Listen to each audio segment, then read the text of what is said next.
अस्सलामुअलैकुम everyone, welcome to my channel. तो आज मेरा दिल था हलवा खाने का, तो आज हम बनाएंगे हलवा। मैंने थोड़ी सी सूजी ले ली है। मैं इसे सादा सा तैयार करूँगी। मैंने एक बर्तन को गरम कर लिया है। अब मैं इसके अंदर सूजी डालूँगी। इसका कलर मैं चेंज करूँगी। इसको ब्राउन होने तक मैं इसके अंदर फ्राई करूँगी। इस तरह से जब अपना सूजी कलर चेंज कर लेगी तो हलवे का जायका बहुत मज़े का आता है। अब मैं इसमें चीनी ऐड करूँगी। आप जितना मीठा खाते हो आप उतना ऐड कीजिए। मैं उसके अंदर हस्बे मामूल ऑयल भी ऐड करूँगी, क्योंकि हमारे घर में ऑयल कम खाया जाता है, ज़्यादा डाल दो तो नहीं खाते।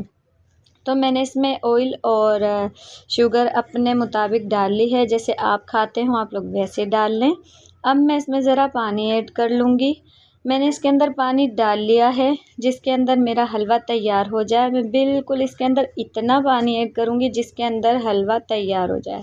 और ये मैंने इसके अंदर अब पानी ऐड कर लिया है। अब मैं इसको चलाती रहूँगी और इसके अंदर अपना चम्मच से जो है इसको ऐसे हम पकाते रहेंगे जब तक ये अपना रंग तब्दील करें। तो मेरा हलवे की शक्ल ये हो चुकी है, देखें। ये तकरीबन ऑयल इसका बाहर आने तक मैं इसको ऐसे पकाऊंगी। तकरीबन ये तैयार हो चुका है और जो पानी हमने इसमें ऐड किया था वो भी पूरा ही रहा। ये देखें हलवा तैयार हो चुका है मेरा, और बिल्कुल सादा। हाँ, मैंने इसके अंदर तिल ऐड किए हैं वाइट। आपके पास हो जो भी वो आप ऐड करें। ये देखें मेरा बिल्कुल सादा हलवा तैयार हो चुका है। वीडियो पसंद आए तो लाइक करना मत भूलें। अल्लाह हाफिज़।